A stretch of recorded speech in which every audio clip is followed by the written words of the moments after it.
اعوذ باللہ من الشیطان الرجیم، بسم اللہ الرحمن الرحیم۔ حکیم میاں احسن آپ کی خدمت میں حاضر ہے۔ یہ جو جڑی بوٹی آپ دیکھ رہے ہیں اس کو جوانسا کہتے ہیں۔ کافی مقدار میں یہ لگی ہوئی ہے اور اس کو جوانسا کہتے ہیں۔ کئی لوگ اس کو دماسا کہتے ہیں غلطی سے۔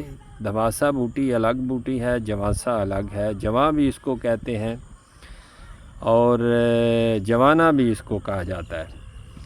تو جوانسا طبی طور پہ فوائد رکھتا ہے، خاص طور پہ اس کی جڑ جو ہے تو اس کے طبی طور پہ کافی فوائد ہیں۔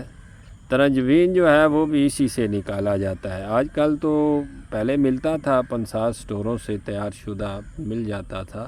آج کل ترنجبین جو ہے وہ نہیں ملتا اور کافی اچھی جو معجونیں ہیں ان کے اندر ترنجبین کا استعمال جو ہے وہ کیا جاتا تھا۔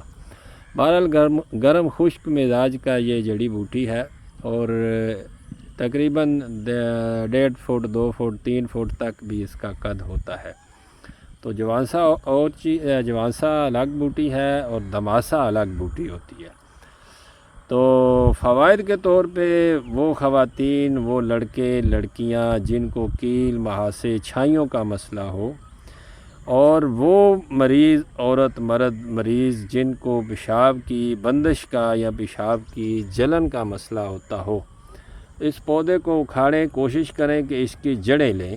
اگر جڑ نہیں لے سکتے تو اس ثابت پودے کو اکھاڑ کے تو اس کو سائے میں خشک کر کے تو اس کا پاؤڈر موٹا موٹا اس کو کوٹ لیں۔ تو 3 سے 4 گرام تک پاؤڈر جو ہے 1 گلاس پانی کے اندر رات کو بھگو دیں۔